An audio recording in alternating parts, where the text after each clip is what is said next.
Hey guys, and welcome to the channel. My name is Lvly. Now today we've got an EQ power model which is also known as a plug-in hybrid. It's the E300e and E300de.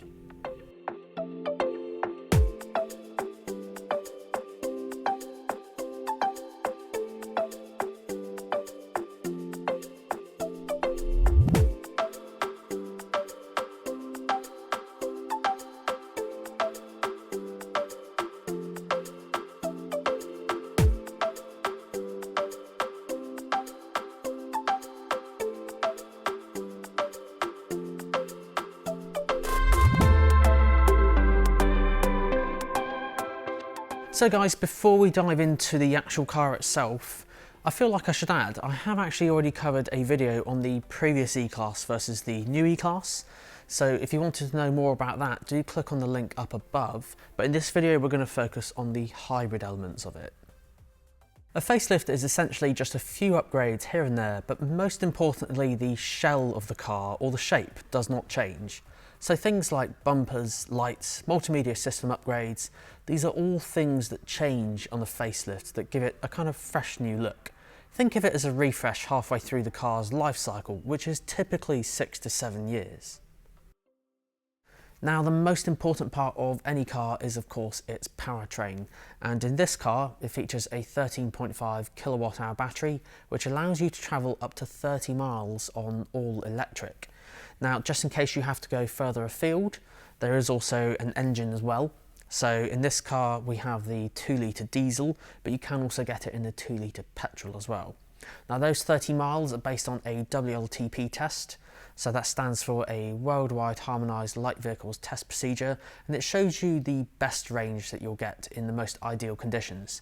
But of course range, just like any hybrid or electric car, can vary depending on specification, driving style, charge state of the battery, and even things like the weather as well.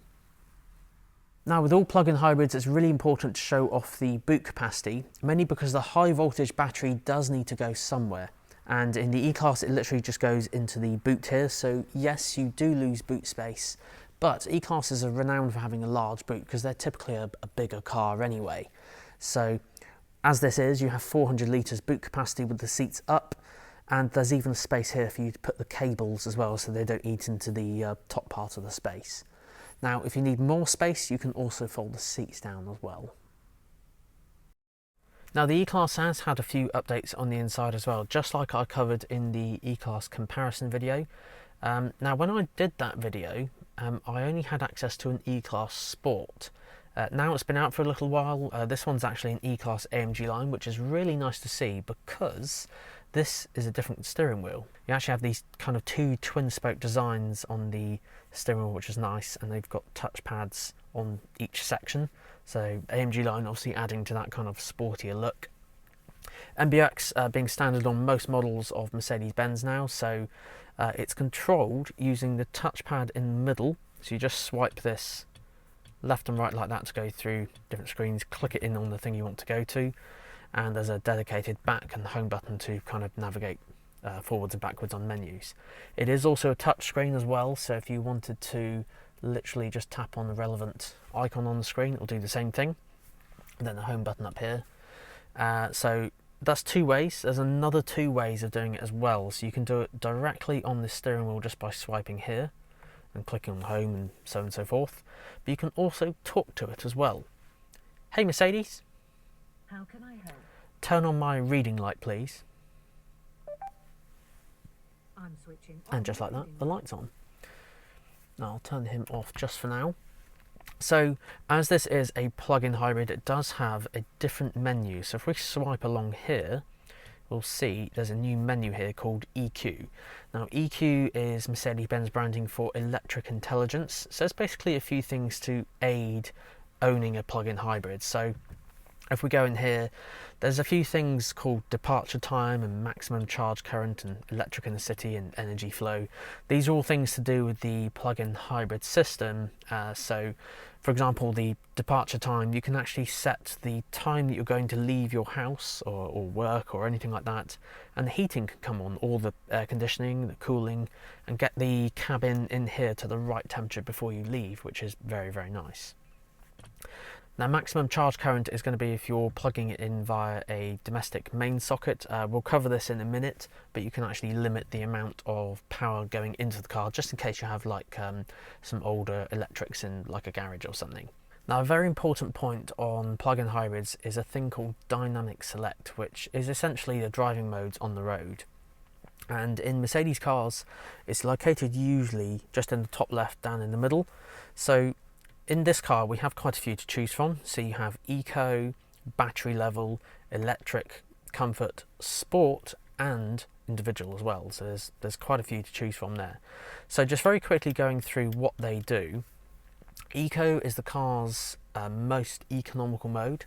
So the car's going to start in electric in pretty much all of those modes. But in Eco, it's going to change gear as quickly as it can and reduce a lot of that power you would usually have on the accelerator pedal. So you'll find in this mode the car will have a lot less power. But going up a notch, we have battery level. So battery level is going to keep the car's charge state where it is. So the car's about 80% charged at the moment. So if I left it on battery level, the car's going to keep that battery level where it is, ready for a future point in my journey. So say I was traveling to London, for example, I can select battery level and it's going to keep this battery where it is and use the engine.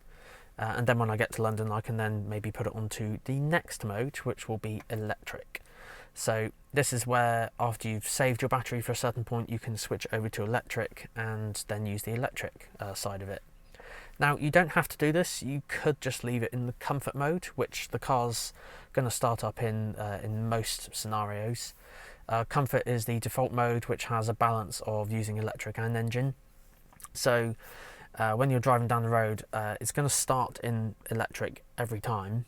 But when you accelerate just a little bit harder than normal, it will switch over and use the engine. It's kind of the best one for all scenarios because it's doing it all automatically, basically. Now, the other end of that, if you need more power, you can use the engine and the electric motor with the battery. It's going to give you as much power as possible, so it's very, very useful for overtaking. And then above that, there's an individual mode, just in case you want to customize and make your own mode. You can choose any one of those that I've just mentioned, but you can also adjust the steering weight as well, how heavy it feels. So those are all the electric modes. What about charging it? Now, charging, there's two ways of actually charging a hybrid. So quite simply, there's a slow way, which is this way, and then there's a fast way. So the slow way goes into the domestic socket, 3-pin socket. That's about 2.3 kilowatts, and this will take about it's about 5 hours on this from empty. And quite simply, all you do is just open up the flap on the back, open up the catch, pop it in, and that's it charging. Now, as I said, this is the slow way. There is a fast way of doing it as well, and that is using this cable just in here. So this one goes into a wall box, so that end into the wall box and then that end into the car, just like that. This is going to do it in about an hour and a half, so it's a lot quicker, and this is the cable that you use for public charging as well, unless there's already a cable tethered to the post you visit. Do just bear in mind though, if you're going to use this slow cable, make sure you do not use an extension lead, and make sure that you do get that socket tested as well, just to make sure it can handle that current. So why does a plug-in hybrid exist in the first place? Well, quite simply, it converts some of your shorter journeys that you do, so maybe commuting to work and back or going to the shops or anything local, it converts all of that to electric because it uses electric on the first part of the journey.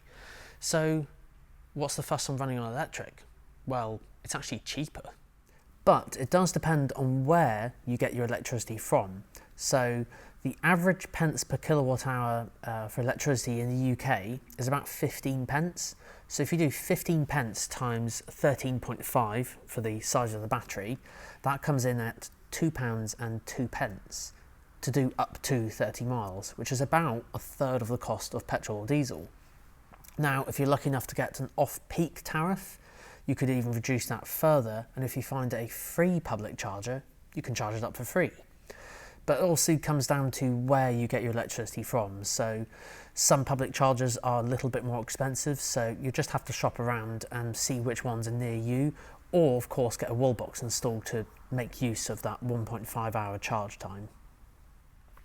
So guys, plug-in hybrids are great. It does just depend where you charge them, so do give that some thought. Ideally, you'll want to charge them at home, on some off-road parking or in a garage maybe, and then you wake up every day with it fully charged. Guys, thanks again for watching. Do leave a like button down below, and do leave any comments if you have yourself a suggestion about a future video. Thanks again for watching. See you very soon.